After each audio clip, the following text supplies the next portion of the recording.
परमेश्वर की दाहिनी ओर बैठा है, और परमेश्वर की दाहिनी ओर बैठा है, पृथ्वी पर की नहीं पृथ्वी पर की नहीं, परंतु स्वर्गीय वस्तुओं पर ध्यान लगाओ, परंतु स्वर्ग की वस्तुओं पर ध्यान लगाओ, क्योंकि तुम तो मर गए क्योंकि तुम तो मर गए और तुम्हारा जीवन मसीह के साथ हमारा जीवन मसीह के साथ परमेश्वर में छिपा हुआ है। परमेश्वर में छिपा हुआ है। जब मसीह जो हमारा जीवन है मसीह जो हमारा जीवन है प्रकट होगा, तब तुम भी उसके साथ महिमा सहित प्रकट किए जाओगे।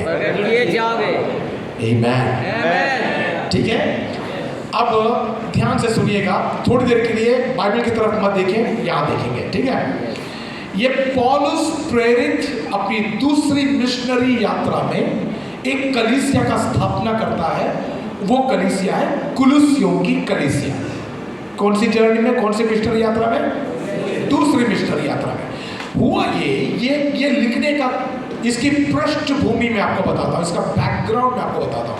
हुआ ये कि लोग बड़े परेशान के कारण, जैसे पास्टर बेनी जॉन कह रहे थे, मैं वहां से पकड़ रहा हूं। ठीक है, उन दिनों में इजराइल के ऊपर रोम राज्य करता था। कौन सी सरकार थी? रोम की सरकार। बीजेपी की सरकार नहीं, कांग्रेस की सरकार नहीं, रोम की सरकार। किसके ऊपर थी? इस्राएलियों के ऊपर। ठीक है, इस्राएलियों के ऊपर रोम की सरकार थी। हुआ ये कि प्रभु यीशु मसीह की क्रूस की मृत्यु और पुनरुत्थान के बाद रोम राज्य का सबसे बड़ा पनिशमेंट, उनकी सबसे बड़ी सजा थी किसी को भी क्रूस पर लटका देना। रोम सरकार ने केवल यीशु मसीह को अकेला क्रूस पर नहीं लटकाया था, बहुत सारे लोगों को लटकाया था। 300 साल से क्रूस पर चढ़ाने का काम चालू था। ये यीशु मसीह कोई पहला आदमी नहीं है, लेकिन फर्क क्या हुआ भाई? जितने लोगों को क्रूस पर चढ़ाया, हुआ ये कि क्रूस का चढ़ाने का मतलब ये कि उसका नामो निशान मिटा देना। क्रूस पर चढ़ाने का मतलब क्या है?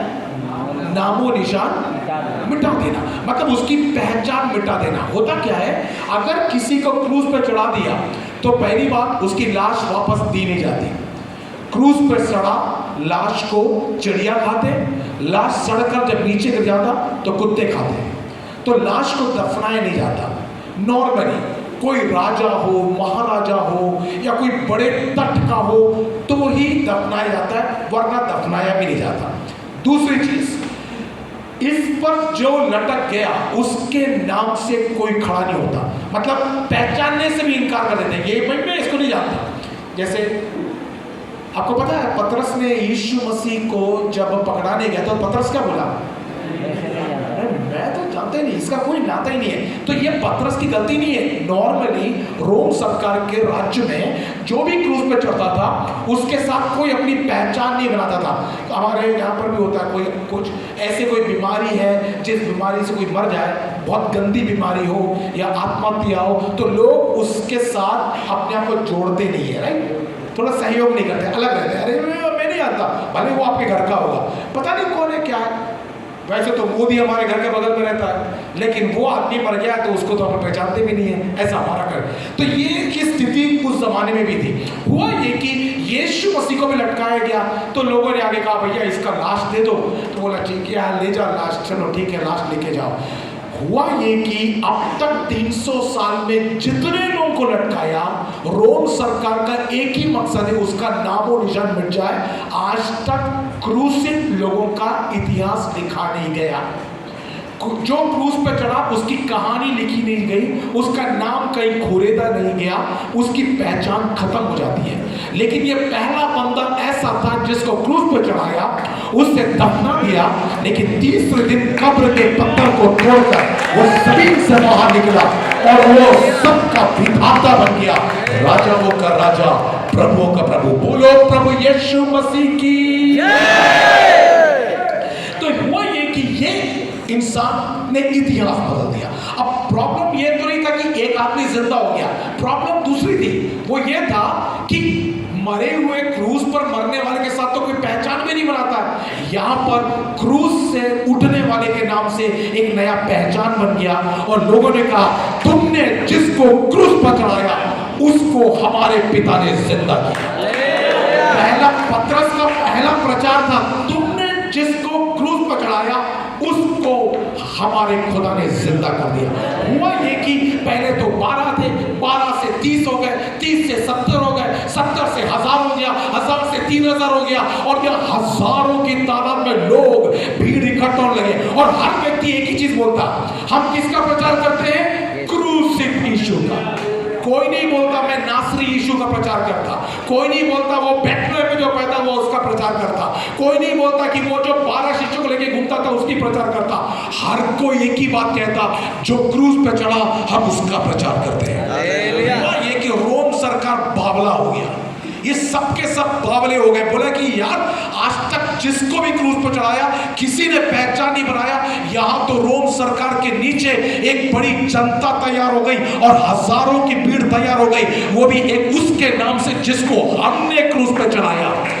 दोस्तों, इतिहास गवाह है, उस दिन से मसीहियों के ऊपर पीड़ाएं आरंभ हो गई, पीड़ाएं। और पता कितने साल पीड़ा चला?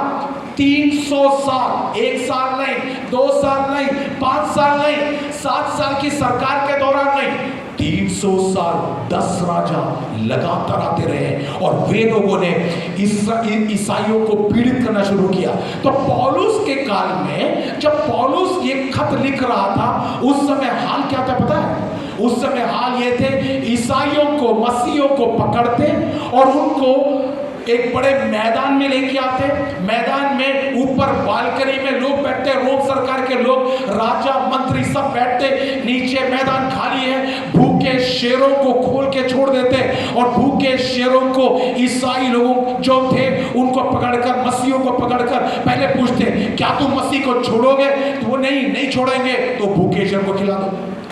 फिर ये हुआ कि भैया उनको मैदान में मनोरंजन देखना था, मनोरंजन, खेल के मैदान में जब मनोरंजन होता था तो उनको बहुत सारे बिजली के खंभे चाहिए थे। उन दिनों में बिजली के खंभे नहीं हुआ करते थे, इसलिए मशाल जलाया करते थे। उन्होंने क्या किया, एक एक ईसाई को बुलाया, पकड़ा भाई यीशु को छोड़ रहा कि नहीं छोड़ रहा?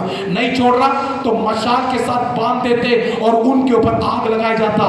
यहाँ पर ईसाई रोता चिल्लाता, वहां पर राजा मंत्री चिल्ला चिल्लाकर हंसते, क्योंकि वहां पर वो खेल चल रहा है, खेल का मनोरंजन या ईसाई चल रहा है। दोस्तों, ईसाई सब जगह पीड़ित होने लगे, कलीसिया को मारने लगे, कलीसिया तितर बितर हो गई, हर विश्वासी तितर बितर हो गया। जहां देखो तो परेशानी, यहां देखो तो परेशानी, यहां देखो तो परेशानी, सब जगह देखो तो परेशानी। तो पौलुस ने ये पत्र लिखा, उसके दौरान पौलुस ने ये पत्र लिखा और देखो वो क्या कहता है। वो ये कहता है, तुम जो मसीह के साथ जिलाए गए तो कहां देखो? स्वर्गीय वस्तुओं को देखो। Hallelujah, hallelujah. विश्वास के साथ कह रहे हैं, विश्वासी, यदि तू वहां देखोगे तो भूखे शेर दिखेंगे, यहां देखोगे तो चलते मशाल देखोगे, यहां देखोगे तो राजा और जो रोम सरकार है वो दिखेगा, यहां देखोगे तो तुम्हारे पीछे भागने के लिए, कलीसिया को तोड़ने के लिए इंसान आ रहे हैं। तो चारों तरफ परेशानी ही परेशानी है। ऐसे वक्त पर, वो वक्त एक दौर था और ये भी एक दौर है। वो वक्त एक ऐसा वक्त था जो मसीहियों को पीड़ाएं दी जाती थी, वो वक्त ही हम भी पहुंच गए। परमेश्वर की आत्मा में पौलुस लिखता है, हे मेरे दोस्तों, हे मेरे मसीहियों, प्रभु यीशु मसीह ने तुम्हें जिलाया है, इसलिए ना तो तुम आगे देखो, ना तो तुम पीछे देखो, ना तुम पूरब में देखो, ना तुम पश्चिम में देखो, लेकिन अपनी आंखों को उठाना है तो स्वर्ग की ओर उठाओ और स्वर्ग की वस्तुओं को ध्यान दो। विश्वास करने वाले तालियों को बजाकर अन्य भाषाओं में प्रभु की महिमा करें। आज मैं कहता हूं दोस्तों, हर जगह जब आप देखोगे तो आपको नेगेटिव दिखेगा, हर जगह पीड़ाएं दिखेगी, हर जगह बीमारी दिखेगी, हर जगह परेशानी दिखेगी, लेकिन जिन्होंने उसकी ओर दृष्टि की उनका मुंह काला नहीं हुआ, वे कभी लज्जित नहीं हुए। जवान सिंहों को तो घटी होती है और वे भूखे भी रह जाते हैं, लेकिन यहोवा के डरवैयों को किसी भी भली वस्तु की कमी घटी कभी नहीं होती। जितने लोग विश्वास करते हैं वो लोग मिलकर प्रभु का धन्यवाद करें। Hallelujah, hallelujah. ऐसे किरदार के बीच में, ऐसी अवस्थाओं के बीच में इसलिए यहां पर पौलुस लिखता है तुम स्वर्ग की वस्तुओं की खोज करो। ठीक है, यहां पर स्वर्ग की वस्तुओं की खोज करो जब लिखा है तो भाई स्वर्ग ऐसी, तो पौलुस जो बता रहा है ऐसी कौन सी चीज है, वो उधर देखो, बोले यहां मत देखो वहां देखो, ऐसी कौन सी चीज है। ये 4 पद के अंदर 5 बातें मुझे बताना है और मेरा टाइम खत्म हो गया। जल्दी करते हैं, ठीक है, 5 बातें बताना है, जल्दी दिए। नंबर 1 वहां पर लिखा है, मेरे पीछे पढ़ेंगे, तो स्वर्गीय वस्तुओं की खोज में रहो, स्वर्गीय वस्तु की खोज में रहो, जहां मसीह वर्तमान है जहाँ मसीह और वर्तमान परमेश्वर के दाहिनी ओर बैठा है। और परमेश्वर की दाहिनी ओर बैठा, जहां मसीह वर्तमान है और परमेश्वर के दाहिनी ओर बैठा, तो मतलब कह रहा है कि किसको देखो, मसीह एड्रेस किसका, एड्रेस किसका, मसीह पता किसका है, मसीह को यीशु मसीह का भी पता वहां पर लिखा हुआ है, किसके बगल में बैठा है, तो असल पता किसका है, परमेश्वर, असल पता है पिता का। तो पहली बात, ऊपर जब देखोगे तो कौन दिखेगा, पिता, पिता दिखेगा। ठीक है, ये तीसरे अध्याय में आके हमने इतनी बातें कहा। पहले अध्याय में अगर आप पढ़ोगे तो पिता के बारे में पूरा पहला अध्याय लिखा हुआ है, पहला 1 से 14, 15, 16, 17, 18 पढ़ो, वहां पर ऐसे लिखा पिता जो सब चीज का रचने वाला है, सब चीज को सृष्टि करने वाला है। सबसे बड़ी बात पिता की बात लिखा है, पिता परमेश्वर सृष्टि करता परमेश्वर है। हालेलुया। इसका मतलब यह है जब भी तुम सृष्टि को तुम्हारे विरुद्ध में उठते हुए देखो तो ऊपर की ओर देखना, क्योंकि उठती हुई सृष्टि का रचने वाला उधर बैठा हुआ है। Hallelujah, hallelujah. जब उकाब आए या परेशानी आए, आंधी आए, तूफान आए, शेर आए, जलने वाली बात आए, आग आ जाए, तो हमेशा एक विश्वास ये बात समझना, भाई जिसने शेर को बनाया वो मेरा पिता परमेश्वर है। हालेलुया।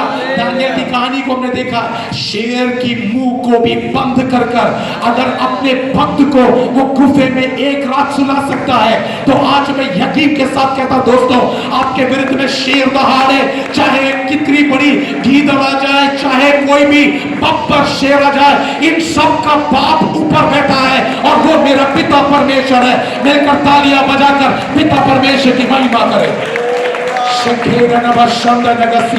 हालेलुया। तो ध्यान रखना दोस्तों, जब जब सृष्टि आपके विरुद्ध में उठे तब तब सृष्टिकर्ता की ओर ध्यान देना। हालेलुया।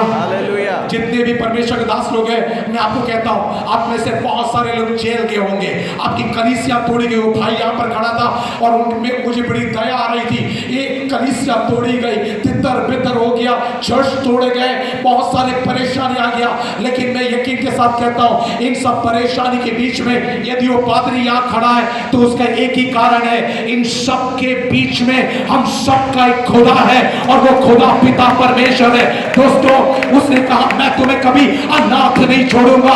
हालेलुया। शत्रुओं के बीच में मेज बिछाने वाला परमेश्वर। हालेलुया। चाहे मैं रात के अंधेरे से होके जाऊं तो भी मैं नहीं डरूंगा, दिन की दोपहरी में मैं नहीं डरूंगा, क्योंकि मेरा परमेश्वर मेरे साथ रहता है। उसके सोटों और उसकी लाठी से वो मुझे तंदुरुस्त रखता है। मिलकर प्रभु का धन्यवाद करें। हालेलुया। ओ शबाला रे केना नबशंधना। जब जब लोग आपके विरुद्ध में खड़े हो जाए, जब जब सरकारें विरुद्ध में खड़े हो जाए, जब जब सृष्टि आपके विरुद्ध में खड़े हो जाए, चाहे वो रोग हो, चाहे तकलीफ हो, बीमारी हो, एक बात का ध्यान रखना, पर पौलुस जैसा कहता है, इधर मत देखना, सृष्टि को मत देखना, लेकिन सृष्टि का कर्ता हमारा पिता परमेश्वर है, उसकी ओर ध्यान देना। दूसरी बात, मुझे कहने की बहुत सारी बातें, लेकिन जल्दी से मैं आगे बढ़ता हूं। दूसरी चीज, वहां पर कौन है? पिता परमेश्वर। दूसरा कौन है वहां पर? कौन है? यीशु मसीह। हालेलुया। तो केवल पिता परमेश्वर नहीं, दूसरा कौन है? यीशु मसीह। आपको मेरे साथ कसरत करनी पड़ेगी, बोलना पड़ेगा। कौन है? यीशु मसीह। अब यीशु मसीह के 3 पोजीशन वहां बता सकते हैं मुझे कोई आपके बाइबल में? मैं फिर से पढ़ता हूं, मेरे पीछे पढ़िए, ठीक है? मेरे पीछे बोले, तो स्वर्गीय वस्तु की खोज में रहो, जोर से, तो मसीह, जहां मसीह वर्तमान है और परमेश्वर की दाहिनी ओर बैठा है। 3 पोजीशन है मसीह का यहाँ पर, कोई बता सकता है? पहला पोजीशन, हाँ, अरे प्रेजेंट है, बैठा कहाँ है? सबसे पहले तो पिता कहाँ पर है? तो पिता के दाहिनी ओर बैठा, तो बंदा कहाँ बैठा होगा? तो पहले तो वो ऊपर है। दूसरा दाहिनी ओर, तीसरा पढ़ लो बाइबल। जोर जो बोले फुसफुसा के नहीं बोले, जोर से बोले। हाँ, वर्तमान तो है, पोजीशन नहीं है वर्तमान। अरे भाई बैठा है,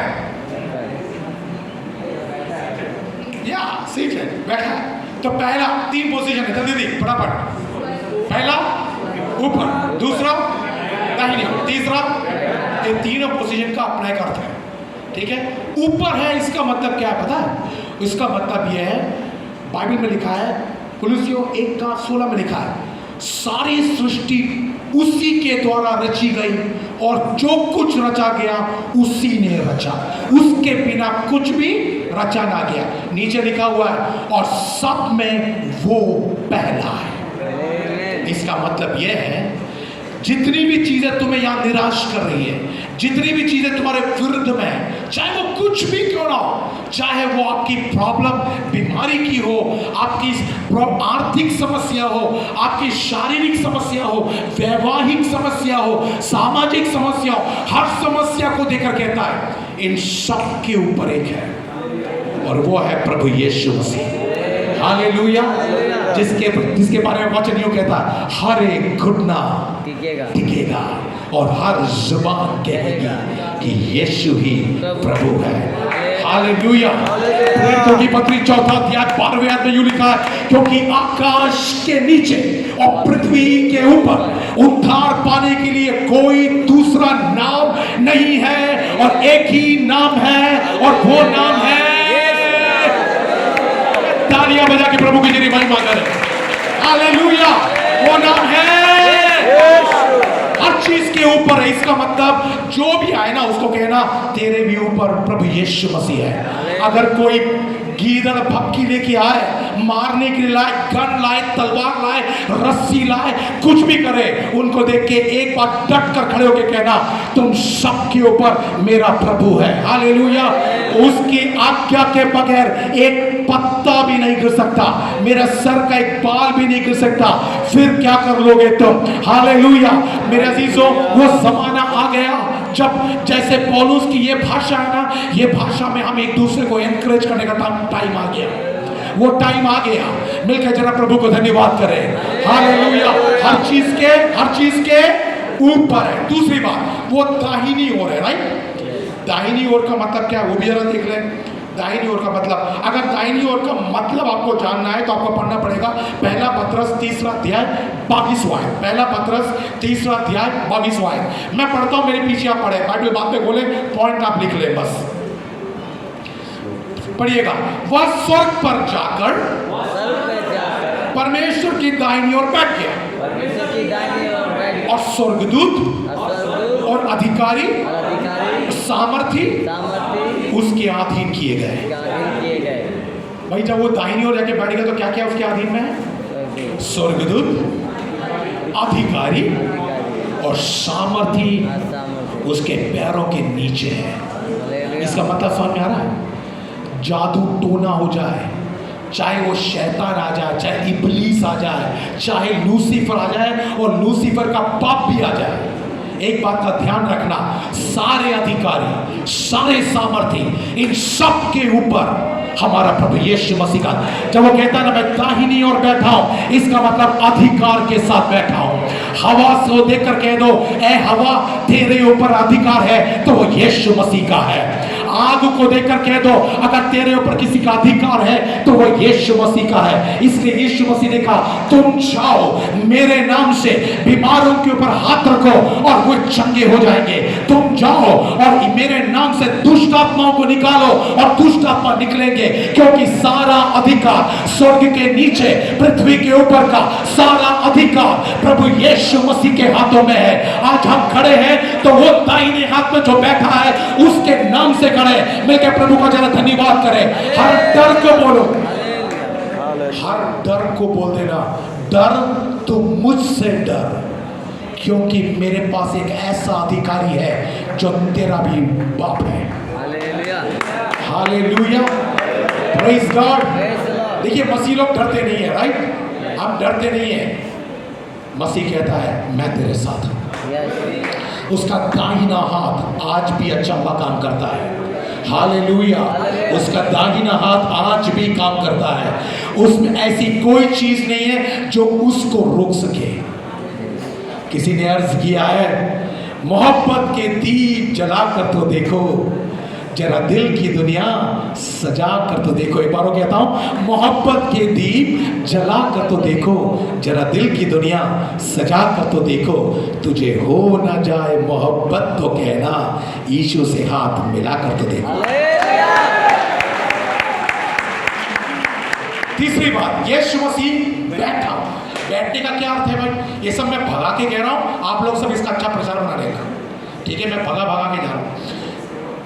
इब्रानियों 1:3 अर्थ मालूम चल जाएगा। मेरे पीछे बोलेंगे आप? मंजूर है?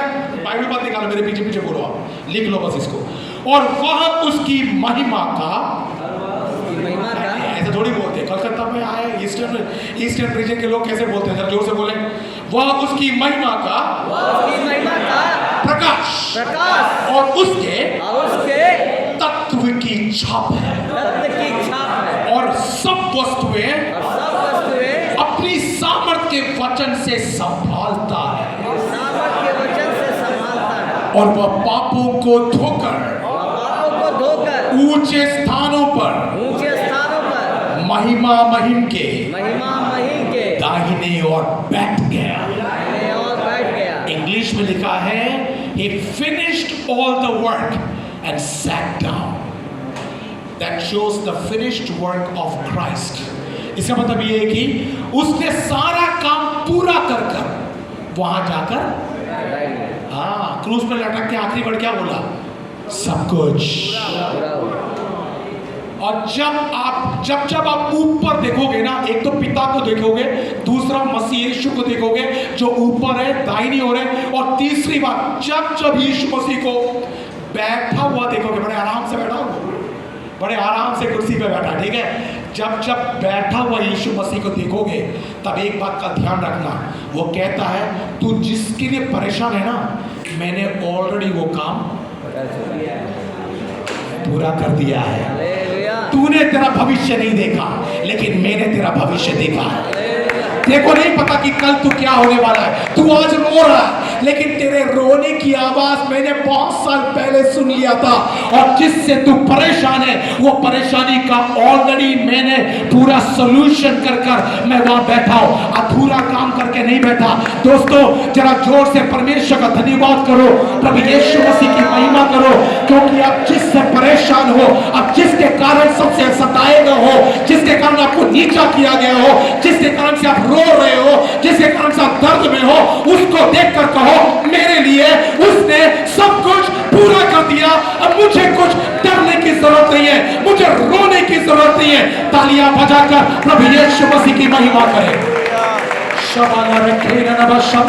कितने लोगों के प्रभु का धन्यवाद करेंगे। मैं चाहता हूं पवित्र आत्मा एक बड़ी आक्रोश के साथ यहाँ पर गुजरने पाए, अंधकार की शक्तियां टूटने पाए। कुछ लोगों को देखकर मैं नबूवत करता हूं, यीशु मसीह के नाम से तेरे डर के सामने कुछ भी खड़ा नहीं होगा। कह दे यीशु मसीह तेरा नासिर है, यीशु मसीह तेरा अपना खुदा है, वो बैठा हुआ है, जिसका मतलब है उसने सब कुछ तेरे लिए पूरा कर दिया। अन्य भाषाओं में प्रभु का जरा धन्यवाद करें। अन्य भाषाओं में होने दे। जब मैं ये कर रहा हूं, जब मैं प्रचार कर रहा हूं, उसी समय अंधकार की शक्तियां भाग रही है, शैतानी शक्तियां भाग रही है। वो डर की आत्मा, नेगेटिविटी की आत्मा, भय की आत्मा, हर एक प्रकार की शैतानी शक्ति, हर एक जादू टोने की शक्ति, हर एक टोटके की शक्ति, हर ताबीज की शक्ति, ये यीशु मसीह के नाम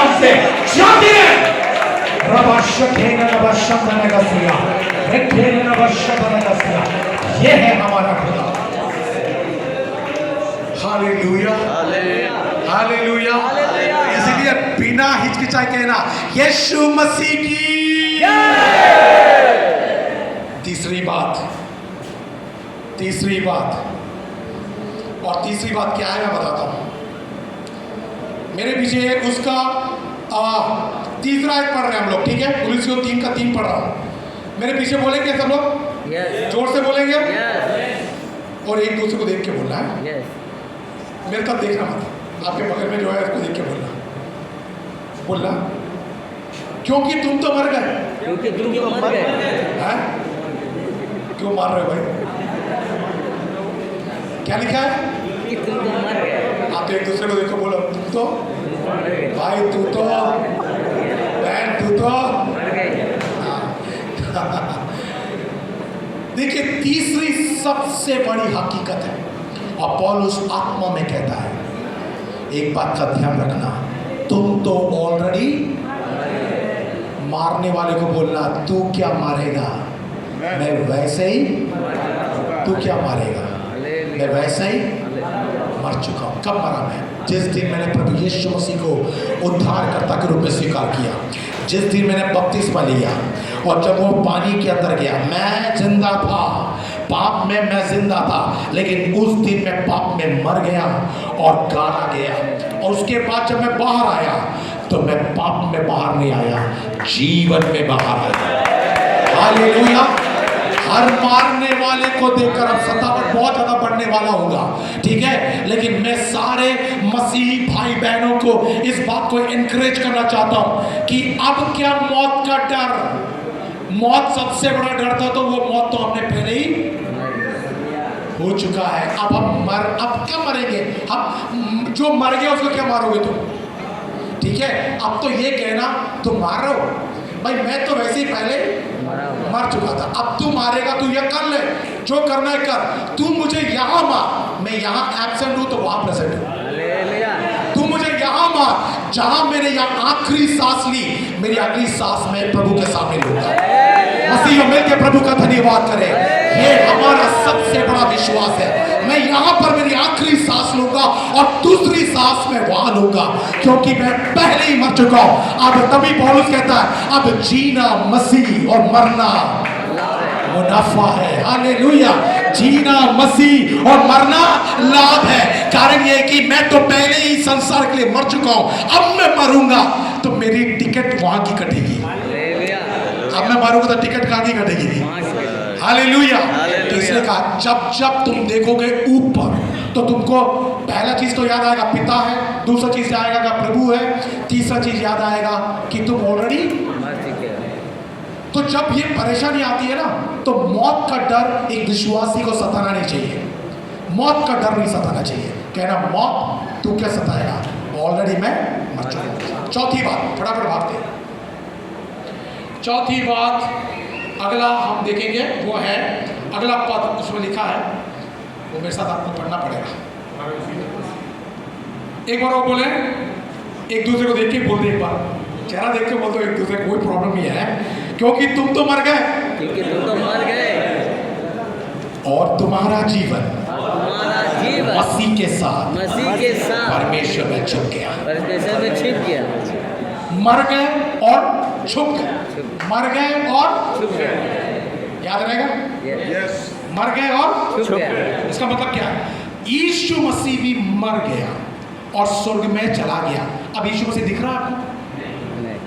असल में हमारी आंखों में वो छुप गया है, सही है? हमारी आंखों में छुप गया। इसलिए पूछे ना, अच्छा लोग नहीं पूछते तुम्हारा मसीह है, तुम्हारा मसीह अगर है तो कहाँ दिखाओ, तुम्हारा मसीह है तो ठीक हो जाओ, मैं मुर्दा लेके आता हूं, जिंदा करके बताओ। ध्यान रखना दोस्तों, हम मर गए हैं और मसीह में परमेश्वर के साथ हम क्या हो गए? इसका मतलब हमें कोई भी देख नहीं सकता, हम कुछ दिखा नहीं सकते। लोग कहते हैं ना, दिखा तेरे में कितनी ताकत है, नहीं दिखा सकते भाई, अभी हम नहीं दिखा सकते। क्यों? हम तो मर गए और तू ताकत दिखा, तेरा भगवान दिखा, तेरा ईश्वर दिखा, हम कुछ नहीं कर सकते, क्योंकि हम क्या हैं? हम छुप गए हैं। अरे तो तू जवाब दे। हम जवाब नहीं दे सकते हैं क्योंकि हम क्या है, छुप गए। दोस्तों एक बात का ध्यान रखना, आज इनको जो करना है कर लेने दो, हम आज जवाब नहीं देंगे। आज हम क्या हो गए, छुप गए। तलवार वो उठाएंगे, हम तलवार नहीं उठाएंगे क्योंकि हम क्या है, छुप गए। वो हमसे सवाल करेंगे, हमारे पास जवाब नहीं है, क्यों, हम छुप गए। ये चौथी बात ध्यान रखना, हम हमारे अकेले नहीं हैं, हम क्या हो गए, छुप भी गए। लेकिन पांचवी एक बात है, वो भी मैं आपको बताकर इसको समाप्त कर रहा हूं, और वो ये है चौथा पद, जब मेरे पीछे पड़े, जब मसीह जो हमारा जीवन है, प्रकट होगा। मसीह प्रकट होगा, मतलब प्रकट अभी होगा, इसका मतलब क्या है, वो अभी छुपा हुआ है। तो मसीह प्रकट होगा, तब, जोर से, तब तुम भी उसके साथ महिमा सहित प्रकट होंगे। मिलकर तालियां बजा के जरा प्रभु की महिमा करें। हालेलुया। अभी कहना बेटा तू अभी मारना है मार ले, मैं जवाब नहीं दूंगा। तू मुझे तोड़ना है तोड़ ले, मैं जवाब नहीं दूंगा। तू मेरा नाम बदनाम कर ले, मैं जवाब नहीं दूंगा, क्योंकि आज मैं क्या हूं, छुपा हुआ हूं। लेकिन एक बात का ध्यान रखना, हमेशा छुपा नहीं रहूंगा, हमेशा छुपा नहीं रहूंगा। मेरा मसीह हमेशा छुपा नहीं रहेगा। एक दिन बहुत ही जल्दी तुरही की आवाज के साथ मेरा मसीह प्रकट होगा, और जब वो प्रकट होगा तो मैं भी प्रकट होऊंगा। लेकिन खाली पीली प्रकट नहीं होऊंगा। मैं कैसे प्रकट होऊंगा, उस पूरी महिमा के साथ मैं मसीह में प्रकट होऊंगा। उस दिन हालेलुया कोई दुख नहीं, उस दिन कोई परेशानी नहीं, उस दिन हमारा शरीर ऐसा शरीर नहीं, उस दिन भूख नहीं, उस दिन प्यास नहीं, उस दिन आंखों में आंसू नहीं, उस दिन जय के गीत के साथ मैं मसीह के साथ प्रकट होऊंगा। और सारे लोग मिलकर ताली बजाकर अन्य भाषाओं में प्रभु की महिमा करें। हालेलुया। आइए खड़े हो जाए अपने स्थानों पर।